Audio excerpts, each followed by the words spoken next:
Hello, everybody. My name is Scott Toh. I'm going to speak to you today about this subject, our optimistic brain. Let's turn it on for love, hope, and optimism. Now, I used to be a Eastern meditator, a Zen meditator, which is Japanese Buddhism, because I grew up as a Taoist. And then I became Christian and I discovered biblical meditation. Now, I'm not going to talk about meditation, but what I did was to research how meditation works, to contrast the methods, East and West. Okay? And I discovered some wonderful things about the brain, wonderful things that we've got to understand. All right. It's about that how our brains are already wired for love, hope, and optimism. It's just that we are designed for this, but how do we turn it on? Right now, let's look at the slides today. I'll start with a personal story, really, how it all uncovered. Okay. So I grew up and worked as an accountant. Now, accountants have deadlines. And when I was younger, I was a clock watcher, okay? Because there were deadlines and deadlines and deadlines. And if I had an appointment at, say, 10 a.m., I would be looking at my watch every minute. I'd look at it at 9:55, 9:56, 9:57. And I was actually a very stressed accountant. Now, I had a boss who observed me keeping appointments. And he said, Doctor, your timekeeping is perfect to a fault. And true enough, he's exactly right. I was stressed out person. And that's why I did Zen meditation to find tranquility and peace. Now, that was when I was younger. And then what happened was I got in touch with people, right? People who inspired me to be like them.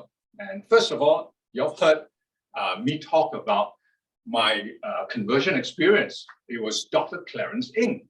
He was an eye surgeon, a missionary doctor.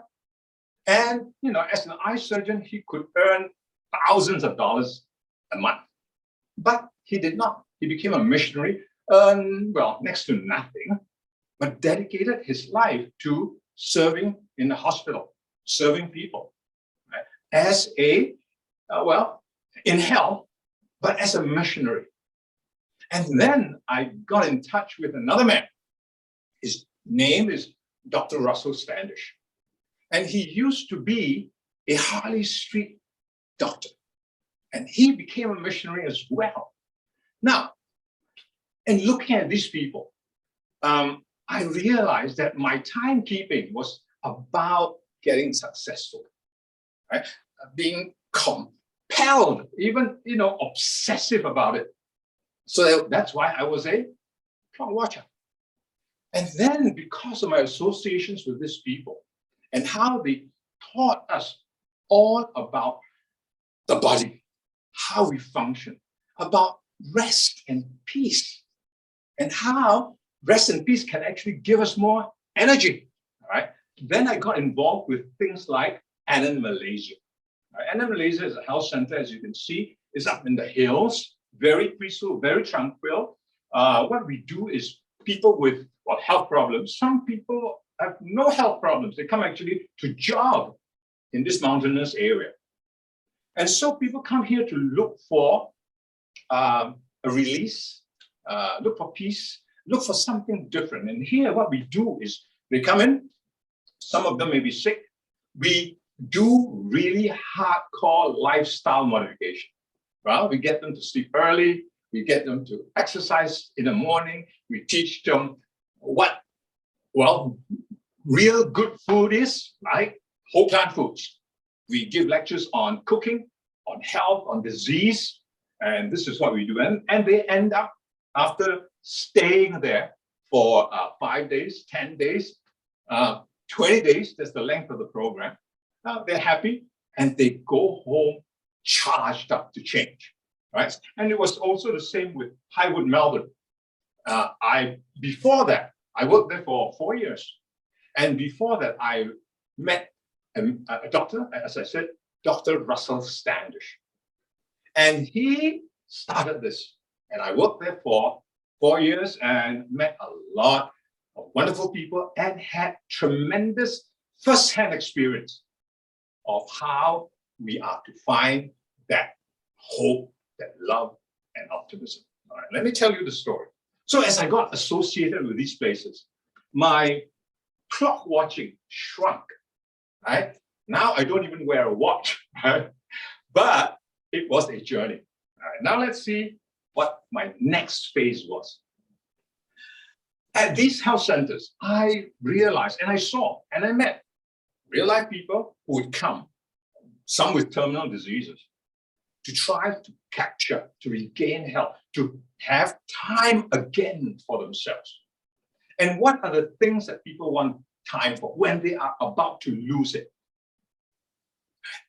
And if you look at this picture, an old man on a wheelchair, he says, I want more time for my friends. Time is for friendship, community, right? Engagement, relationship.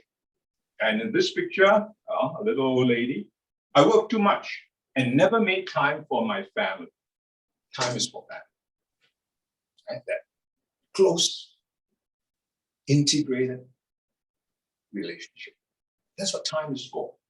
And when we are near to losing time, we would think this, I should have said, I love you a lot more. Time is for love. This is a very important concept. So whilst we are alive, we should not have any regrets. We should live our life with no regrets. So let's live our life that we may have a fitting eulogy, right, of no regrets. But a lot of people live their lives seemingly unconscious of it. I met a successful lawyer. He had a hardened liver, an aneurysm in the brain, but he told me this, doctor, I must have my shot of whiskey every night.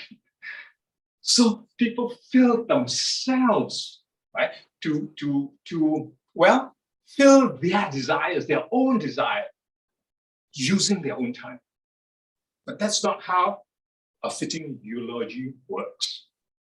Fitting eulogy of no regrets is actually, for whom do I live, right? We live for family, for friends, for love. That's a fitting eulogy. And I learned that a lot from, well, Dr. Clarence Ng, missionary doctor, Dr. Russell Standish, and a lot of people who serve at those health centers. And a lot of them were volunteers, right? And the amazing thing was in these health centers, there are acres and acres of land. Right? In Melbourne, it was in the hills, 100 acres, 3 acres of organic farm. Right? And it would consist of people who farm, missionary therapists, right? People who give health talks, and doctors and so forth. And they lived in one huge community. And it's reality. They're not employees. They're there to serve. I want to tell you my experience, but I will explain it in terms of the brain. Now, the first thing is, where in the brain does love take place? Dr. Burograd, University of Montreal. He wanted to know, where do we find in the brain, what part of the brain lights up when you are in romantic love? So what he did was he picked young people, right, boy and girl, put one of them in a machine, a functional MRI, and functional MRI can actually look at which part of your brain lights up. So one of them is in the machine, and he shows them a picture of the one they love. And every time, something called the anterior cingulate cortex, now I'll call it ACC for short, the ACC lights up. And in romantic love, plus 2 other places. So 3 places light up without fail. every time a picture of the one they love is shown to them. So ACC plus 2 other places. Now he got curious. Dr. Beauregard got curious. What about unconditional love? So as a scientist, he fashioned the experiment this way. He would find carers, people who are genuine carers, who care about others, and carers who were looking after people who were sick, terminal perhaps, and poor, who can never repay back. Right? So it's unconditional love. It's one way. So again, put the carer in the machine, show them a picture of the one they care for.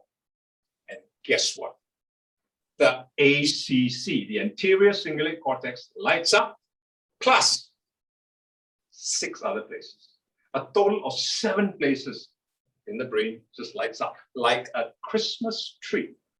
Now, when your brain lights up, that's your reward, right? Brains alive are what you get when you're charged up, when you're optimistic, you're full of love. And now, that's unconditional love. Now, as a Christian, we know that word, unconditional love. Right? That's the love of God. Now, unconditional love lights up the ACC. But scientists are now very curious, what else does the ACC, when it's activated, what else does it give us, right? Now, I want to read this for you. This is from a psychiatrist, Dr. Timothy Jennings, right? He says, a special part of the frontal cortex called the anterior cingulate cortex, or ACC, is our neurological heart. It is here we experience love, compassion, empathy, sympathy, altruism, and the ACC is also the seat of the will. Now remember that, the will. The place we choose right from wrong. So remember these 3 things: ACC, love, the will, and choosing right from wrong. All right? That's what I'm going to focus our attention on today. All right, now, other scientists, Elizabeth Phelps, New York University, Wayne Traverse, they were looking at what else does the ACC do in relation to, well, depression, anxiety. All right, now what causes depression and anxiety? It's this little thing here called the amygdala at the base and at the back of the brain.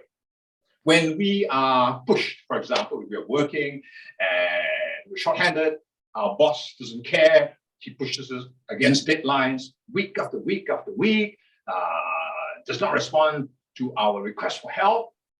Very soon, because the amygdala gets overly active, it actually then causes depression and anxiety. Okay, now, what they found was, however, when the ACC activates, depression goes away.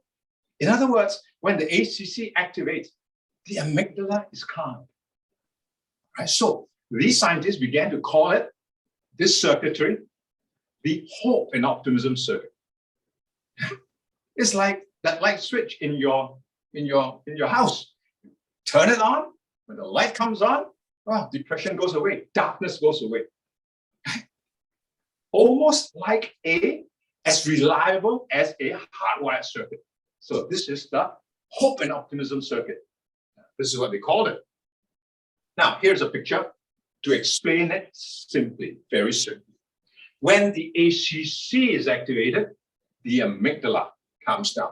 When the ACC, which is love, hope, and optimism, right, the will, right, and choosing right from wrong, when we choose to love, it's an active choice, right? When we choose to love and do things that are of love, caring for another, it is activated, the ACC, and the amygdala comes up. Anxiety, depression goes away. That is the hope and optimism circuit. So we can be amongst people who are thoroughly blue, or we can be that smiley face. We can be stuck in the middle of nowhere. Our brain will not say, oh, we're going to die. But our brain is going to say, someone will come and get us. That's hope and optimism. Now, on the flip side, if our amygdala should be overly active, it will depress the function of the ACC.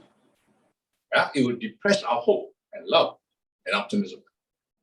So it's like a seesaw. But I'm not saying that the amygdala is our enemy, and we don't want it. The amygdala is very important. Yeah.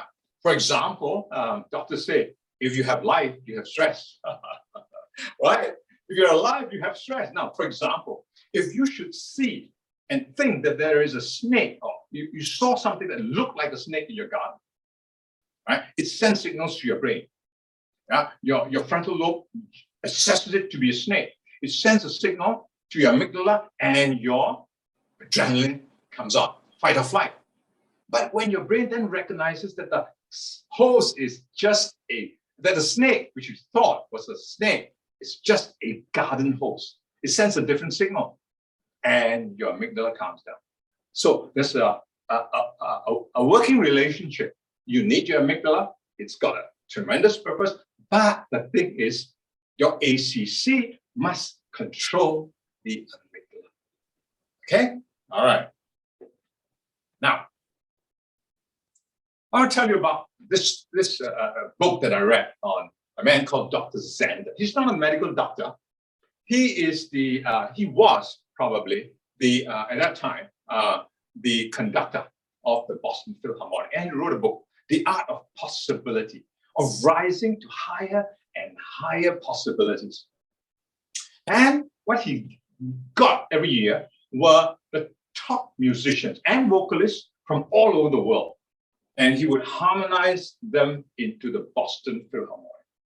He used to assess them, number one and number last. So if you got 50 musicians, there was a number one and a number last, the 50th.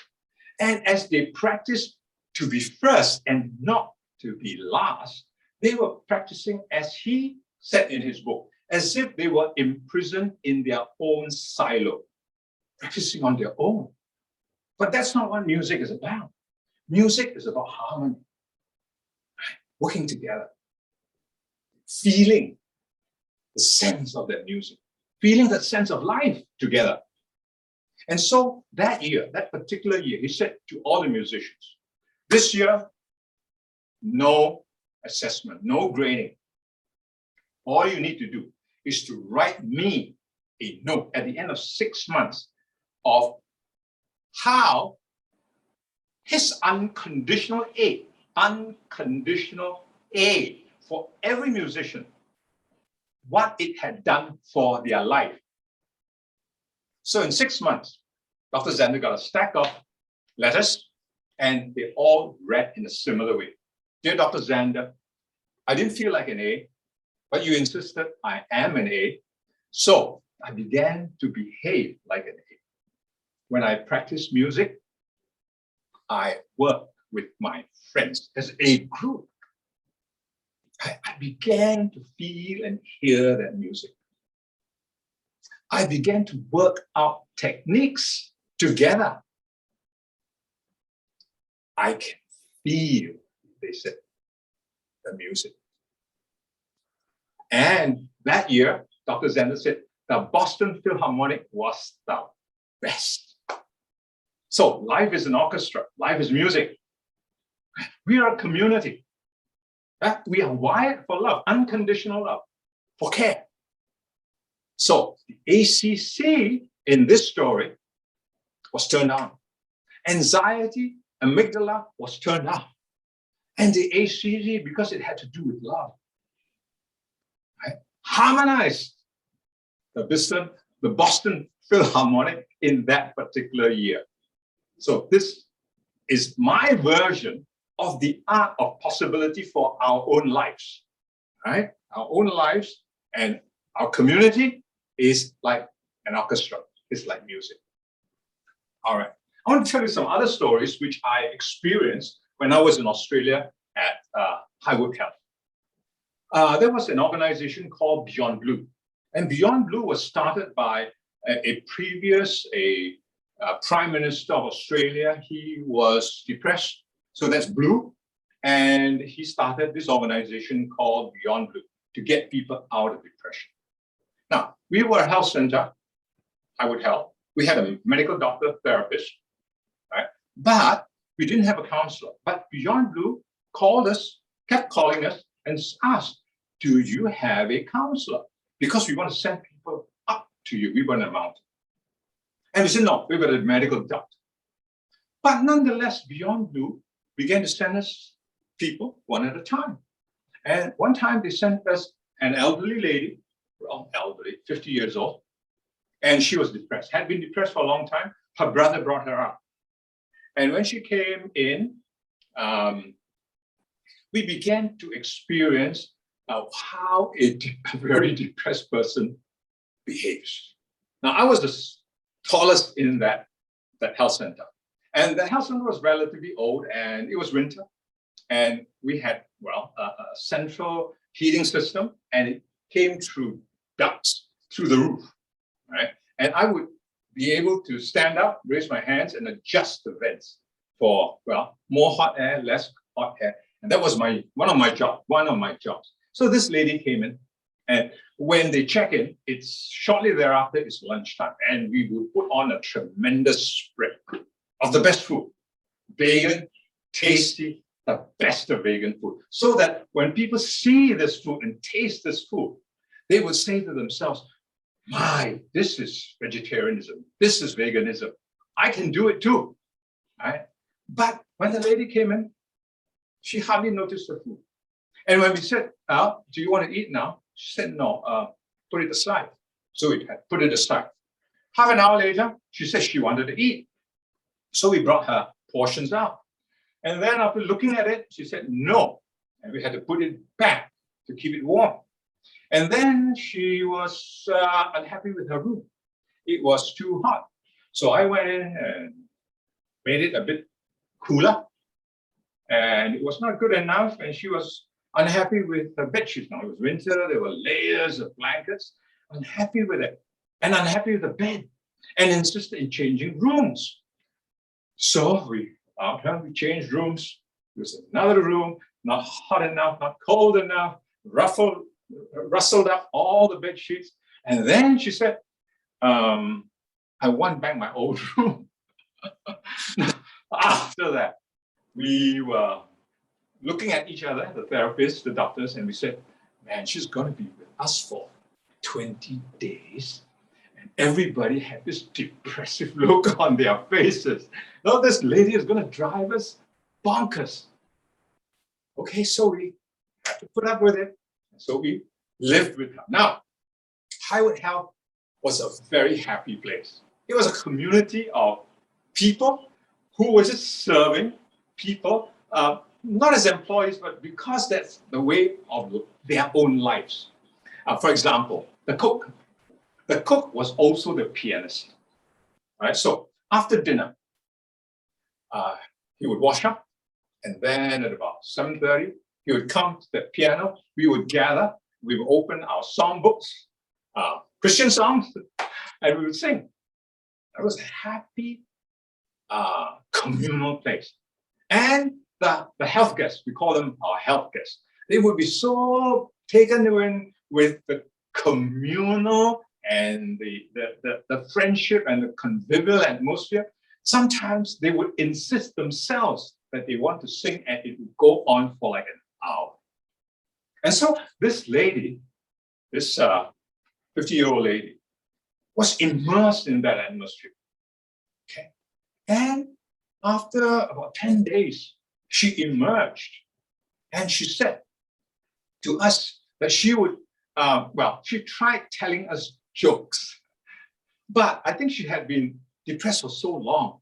Her jokes were all terrible, but we pretended to laugh, but we were happy inside to find a change in her. And when her brother came and picked her up on the 20th day, the brother said to us that he could not recognize his sister. So At that time, I had no idea about the ACC. But then it was subsequently when I was doing all this research on Eastern meditation and biblical meditation that I discovered about the ACC. And I think although we didn't have a counselor, she lived in a happy place and it just activated her ACC. And I think it's as simple as that. And there was a 20-year-old young man, and this was not from Beyond Blue. He was addicted to drugs, speed.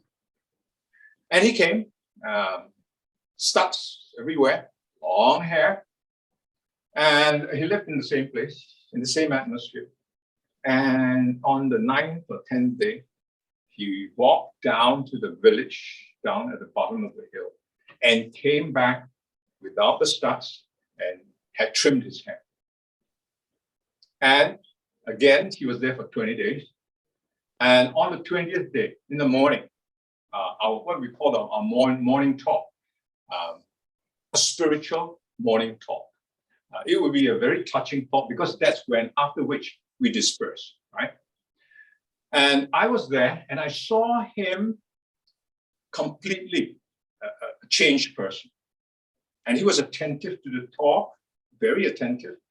And after the talk, they would hug each other, hug the people who were there, the therapists, and each other, the guests. And then they would go back to their respective rooms and they would prepare for departure. And I had walked out of that room after the talk and I was in the public toilet, right? I was washing my hands. I had the mirror in front of me, and in the mirror was a door, the incoming door, where people would walk into that public toilet. And I saw him, the young man, walk in with tears streaming down his eyes. Obviously, he was emotional and did not want to show it, right? So I saw him and he came in and I walked out. And later, his mother came. And when she saw her son, she said to us, when I saw his eyes, she said, I knew that I had my son back. Now, why do I tell you this story?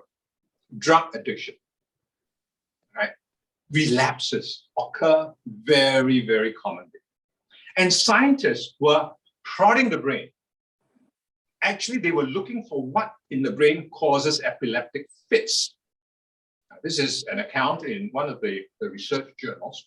And as they were prodding the brain, the people were not sedated. They were conscious. They were talking and responding to the people searching out their brain. And the researchers found that when they prodded the ACC and asked the people who were responding to them, what do you feel? One of the common things, one of the things they said, they characterized their feelings was, I'm in a storm. And the question to them would be, well, are you afraid? They said, no.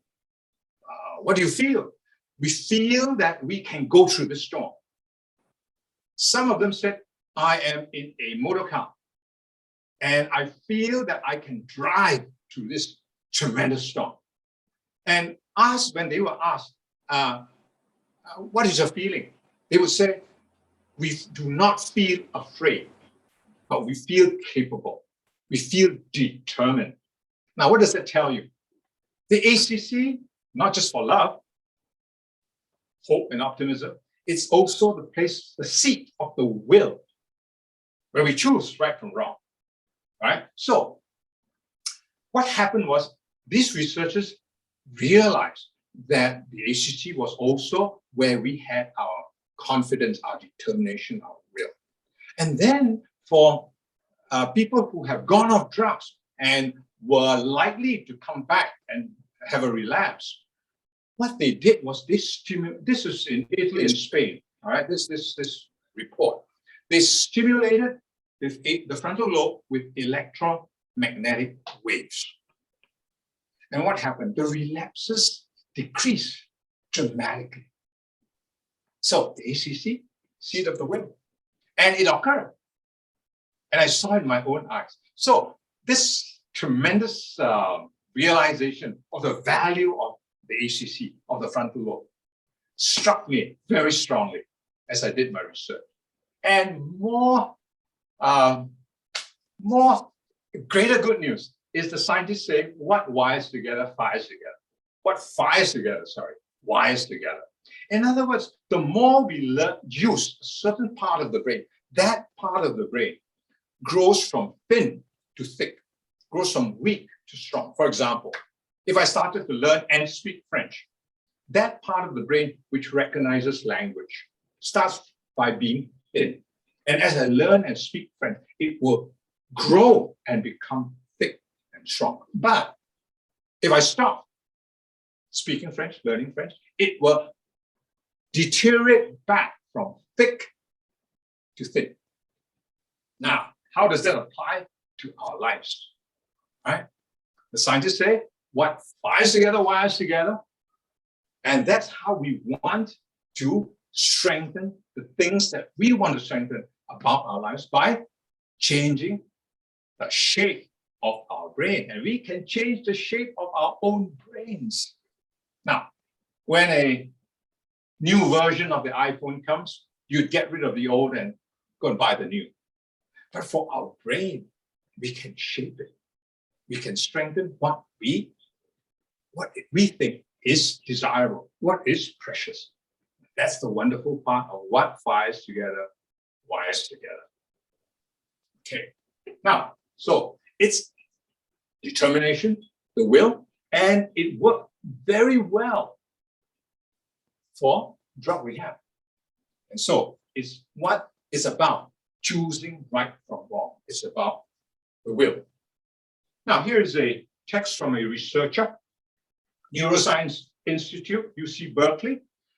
As for the anterior cingulate cortex, the study found that when this part of the brain functions normally, we learn quickly whether a decision we made matched our expectations. If we eat food that makes us sick, we do not eat it again.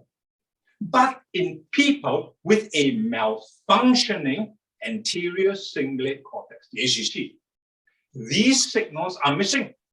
And so they continue to make poor choices.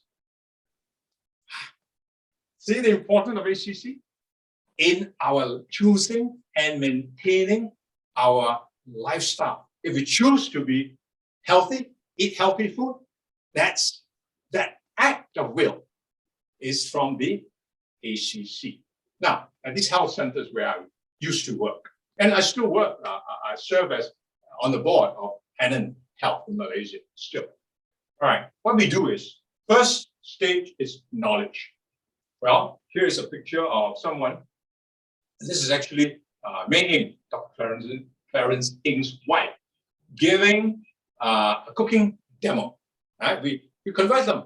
We tell them, not only do we tell them about the benefits of whole plant foods, we get them and teach them how to prepare it and then to taste it and to feel, to experience what it tastes like.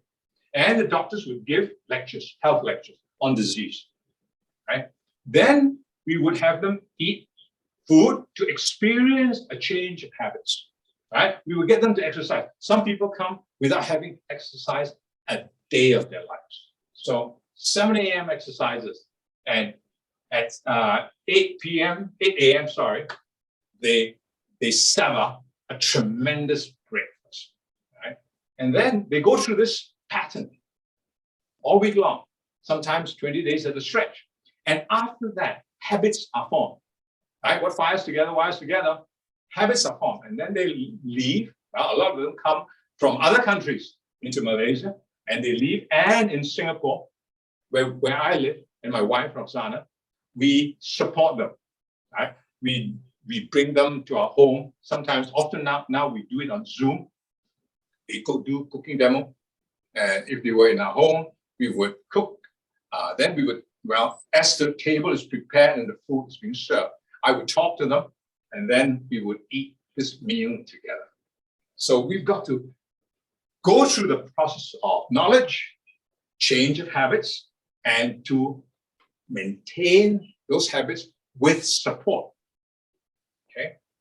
Now, here are some pictures of knowledge change and maintenance, or failure to maintain. So you know some of these stars, they were then and now, a failure to maintain. Okay. Now, what are the other things apart from, that ACC?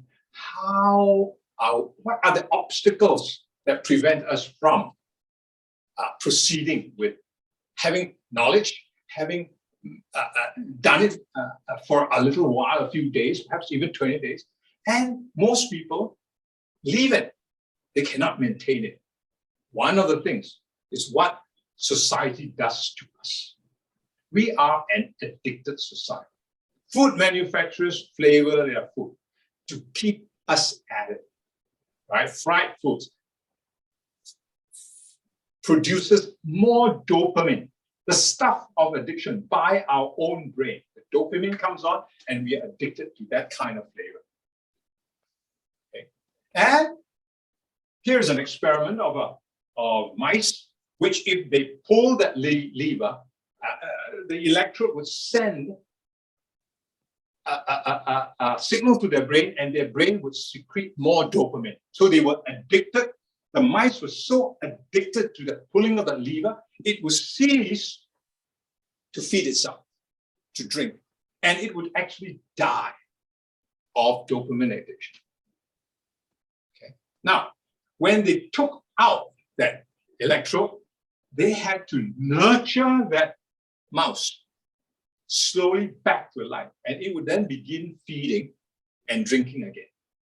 So dopamine addiction and dopamine detox is a crucial part of our lives. Right? We are addicted to our phones, our mobile. We're addicted to people saying how much we like what we post.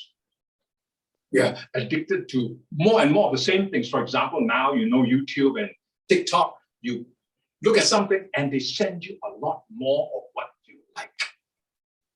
So addiction sells. That's our obstacle. So here are some pictures. We're addicted to YouTube, our phone, our caffeinated drinks, gambling, drugs, right? So dopamine addiction, it makes it because we are addicted, it makes it very hard for us to focus on reading something quietly, reflectively. But it gives us, we're inclined to be drawn to games and the computer and fast moving and action, and we're drawn to these things, and it actually makes us hard from doing the right things. So eating a delicious piece of cake produces a lot of dopamine, and it takes us away from what is really healthy food. So we're tuned for pleasure. We're not tuned to eat the right things. So here are young people and old people addicted to their mobile. So we must get rid of dopamine addiction. We must have dopamine detox and get back to control. And where's the control? The control is in the ACC, the will. Choosing right from wrong. Now, in today's pandemic, COVID-19, cardiovascular disease, high blood pressure, these people with these pre-existing conditions are more likely to need an ICU, to be in the ICU to recover. Same thing with obesity. More cases, obese people are in the ICU. Diabetes, same thing. Right? Emphysema and chronic bronchitis, the same thing. So how do we avoid these diseases? Lifestyle. So lifestyle is a way of defeating or preventing us from, even if we get COVID, it's a way of helping us avoid intensive care. It is the same with people with high BMIs, right? High BMIs, what it says is that people with high BMIs are more likely to need mechanical ventilation. So the two levels of defense against COVID. First, our own immune system. Right? You may be vaccinated, right? That's fine. But it's your immune system. Secondly, we must improve our own health so that we do not have pre-existing medical conditions. Now here, I'm making a recommendation for you to go to nutritionfacts.org, Dr. Greger, a tremendous website full of information. And he says, a diagnosis of diabetes has been a key indicator of severity of COVID-19. And in this regard, the virus has relentlessly highlighted our global Achilles heel of metabolic dysfunction and points to a prime opportunity to fight back. A prime opportunity to fight back. The fight, however, is not going to be won with Boros, Purell, and anti-IL-6 drugs. The fight will only be won through a serious commitment to improving everyone's foundational metabolic health, starting with the lowest hanging evidence-based fruit. What is the lowest hanging evidence-based fruit? Dietary and lifestyle interventions. Right. So what's the obstacle to all that? Dopamine addiction. Now let's read 3 John 2. It says, beloved, I pray that you may prosper in all things and be in health, and as your soul prospers. Now, a lot of people don't think of the Bible as a book of health, but it is, right? In fact, there is a perspective of the Bible that's very strongly that a pastor or a priest and a doctor is what it is all about. Now, a doctor is a doctor and a priest or a pastor is a pastor. And never the two shall meet. But it was not the case in the Bible. Okay, let's read 2 Peter 1:2. Grace and peace be multiplied to you in the knowledge of God and of Jesus our Lord.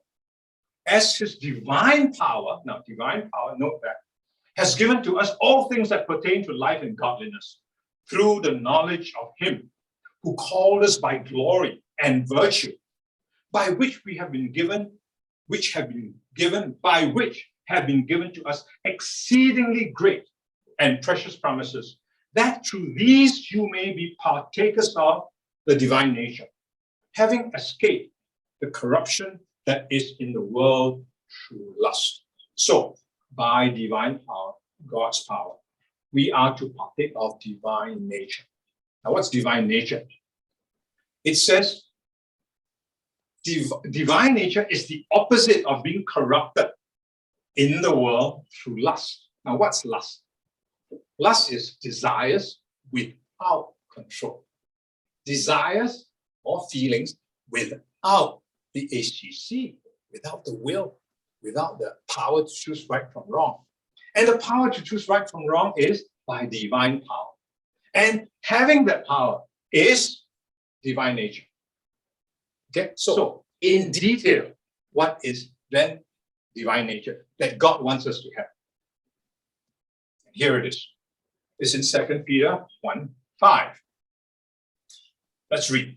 But also for this very reason, giving all diligence, add to your faith virtue, to virtue knowledge, to knowledge self-control, and self-control perseverance, to perseverance godliness, to godliness brotherly kindness, and to brotherly kindness love. All right, now let's look at these facets, all right? Faith, virtue, knowledge, self-control, perseverance, godliness, brotherly kindness, love. Now, as Christians, we have faith, and we've got to look now at knowledge. And we have looked over the last few talks by Clarence Ng at knowledge. A whole lot of scientific knowledge, and also biblical knowledge. Right? And from that knowledge, if we did not have self-control or the power of the will by divine power, we would probably fail. And I've seen a lot of people who come to these health centers. And there are people who come in wheelchairs. I had a case. A cancer patient came in a wheelchair. Young man, about 35, came in a wheelchair. Left after 20 days in his own crutches. Came back to Singapore and regained his health so much he was able to drive his own car. But by that time, he had gone back to his old ways and he lost it. Okay, so knowledge is one thing. Self-control is the act of the will, of determination. And what does that give us? Self-control? Perseverance. And what's perseverance? It is endurance. Well, strength of the will, determination, right? Or what we call temperance, right? And then godliness, brotherly kindness, and love. So these, starting from knowledge, right? After that, it is about the act, the power of the ACC. That's where it is. So we have to learn that we are so wired and that we can activate it. All right, now, activation. There is the natural and there is the spiritual. When a doctor and a pastor, where it converges, that is New Start. That's what New Start is. And you know the acronym, right? And I want to point out the meaning of T. The two T's. One of the T's mean trust. Trust in who? Trust in God. Okay, that is divine power. And by divine power, we partake of divine nature. So by divine power, we partake of divine nature. It comes through knowledge, but it comes through temperance. And the source of that strength is trust in God. That is the New Start program. Okay, now, psychoimmunity. This was an experiment in Harvard. You can find it in the Washington Post at that time. It was about IgA, an immune substance in our mouth and our throats. And in Harvard, the professor wanted to know, what does love, right, do to the IgA? Does it increase it or decrease it? And he chose 3 groups of students. And he, during the course of looking at the change in IgA in the mouth, he was to show the students, all 3 groups, the work of Mother Teresa in Calcutta. Acts of love. So there were students who loved her, there were students who were neutral, and there were students who disliked her, probably because of her pro-life values, right? So anyway, there were 3 groups of students. And there was a swab of the mouth taken before the video and swabs after the video. Now, what happened to IgA, that immune substance in the mouth, in all 3 groups? Did it only increase in the group that loved her? No. IgA increased in all 3 groups, whether they loved her or hated. In other words, no one. And our immune system, our response, cannot deny the power of love. That's the power of love. And we are wired for it. Tremendous good news. Now, I want to characterize and dramatize the ACC in relation to the amygdala. Okay, now, as the greatest battle ever fought, the cross of Calvary. Now, the military, the US military, had noticed the power of the ACC, right? The Bible says it very simply, and perfect love casts out fear. If a soldier were to fight a battle out of fear, or if he were to fight a battle out of love, who would probably win? The soldier motivated by love or motivated by fear? It's love, because the frontal lobe is about judgment, right from wrong. It's the will. So the US military was very interested how to condition soldiers to fight battles with their ACC. And the greatest battle ever fought was fought. And I'll characterize it and dramatize it for you so that we'll never forget this. It was fought by the ACC against the amygdala. Now, Jesus was born as a baby, a human baby. And the Bible says, actually, uses the words in the likeness of sinful flesh, just like us. So as a baby, when we were born, our amygdala and our ACC would be, well, weak, like a baby. But as Jesus lived his life, he lived his life in serving others, in loving others. And he strengthened his ACC. And it went from thin to thick. What fires together, wires together. And he did it all his life. So when he started his ministry, he had a very strong ACC. And what happened? I want to look at the events after they arrested him. What did they do? They mocked him, they spat on him, they slapped him, they rejected him, they traumatized him. And that would have stirred up the amygdala. But it was not so for him because his ACC was in control. And as they dragged him through Judgment Hall, he knew that Peter had denied him 3 times, his own, but yet he stopped. And the Bible says he looked at Peter with a look of love, pity, and sorrow.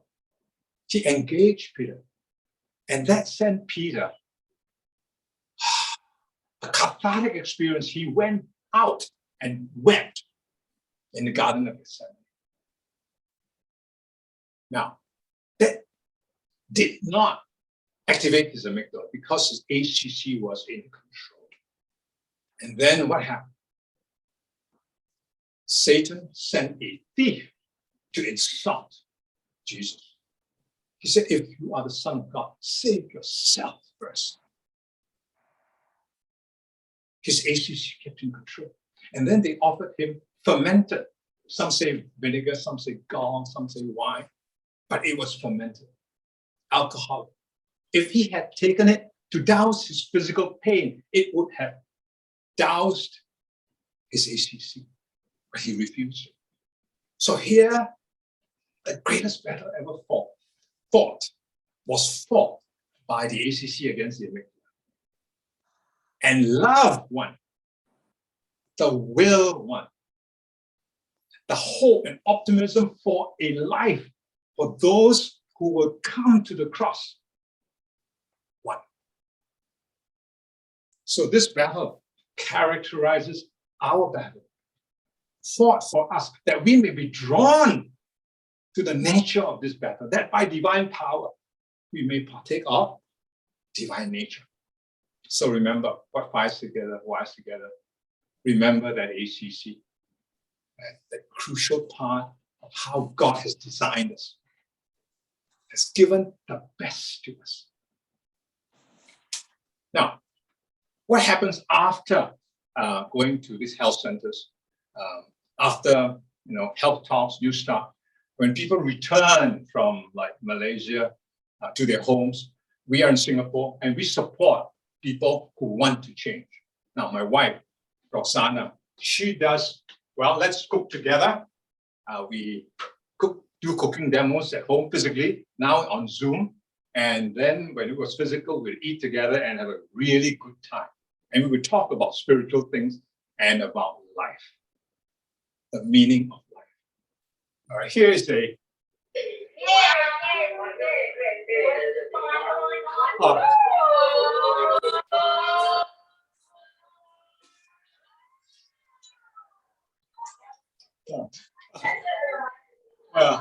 it happened before I could explain what it is. There's something called moon cake, okay? And it has to be in a I don't know what you call it, a mold, right? And the mold has to be lifted slowly to form the cake. And it's kind of a soft, this is a soft version of the moon cake. And as you release that mold, everybody's excited to see if that cake is formed well. And so there was that excitement. So we have groups, and when the season is for mooncakes, we do this, and it is such a joyful get together and bonding moment. Right? Now, well, here are some pictures of cooking demos and how we talk about things as little groups. And then we have a great time eating together, and the food is simply delicious, so that people are encouraged to change. Okay, Roxana also does come exercise together every Monday, Wednesday, and Friday, 10 a.m. Zoom, ladies only. She does very simple exercise, not simple, but floor exercises where one can be actually lying down. So people who are old, people who are actually kind of sick, can even do it with her. Okay. Okay, this is a picture of my grandchild. Okay. There he is, 6 months old. All right. And they made him kale and ginger juice. I had my portion. And I thought, man, this is green and this is pungent, the ginger. But this kid was lunging up for more of it. Because what I'm trying to say is, we want to tune our children to healthy things so that they don't fall into dopamine addiction for the wrong things. All right. So in this picture, he's almost 3 years old now. And they're teaching him how to cook and eat healthy things. So we gotta get them trained when they are young. Okay, well, Roxana, that's my wife, wrote 5 piano books. And these piano books are actually Christian songs, Christian musicianship. Right? So again, it is to reach the young, not just with old MacDonald, right? But with Christian lyrics, which have so much more meaning. All right, this is my little garden. I grow a whole lot of stuff and eat from the garden regularly. We try to be independent of the supermarket if we can. So we grow our own, and we want to give food tips and gardening tips for enthusiasts. And okay, I give Zoom Bible studies, Roxana too, and we do that actually quite frequently now. We do about 5 every weekend, right? 5 different groups. And some of these groups have been with us for 52 weeks, a whole year. And so we study and progressively, and people are so enthusiastic about this. And actually, we study prophecy of all things. And Christians are so enthusiastic about it that we've got people whom we don't know who started with us, and they have brought another layer of friends. And then these friends have brought another layer of friends. So we are very, very enthusiastically going forward on these programs for people. Now, I just want to summarize what I've just said. We are designed by God. That's basic fact that we've got. When it comes into our hearts, it really is stirring. All right. Number 2, we must detox from addiction so that we get into new healthy habits. Number 3, we must live for others. That is the activation of the ACC. Actually live and do things for the others. Number 4, get natural and holistic spiritual support to move forward. Holistic means by divine power. That by divine power, we may partake of divine nature. So I hope to see you all again. And here are some contact phone numbers. 65 is Singapore, that's my wife, Roxana. 93276151. If you want to contact us for anything, food demo, right? Zoom Bible studies, floor exercises, and Christian books for young people, right? And there are 5 books, and she's working on a 6th. It gets to a pretty high competence level. So we hope to see you again. Contact us. All right, it's a pleasure talking to you all. Goodbye.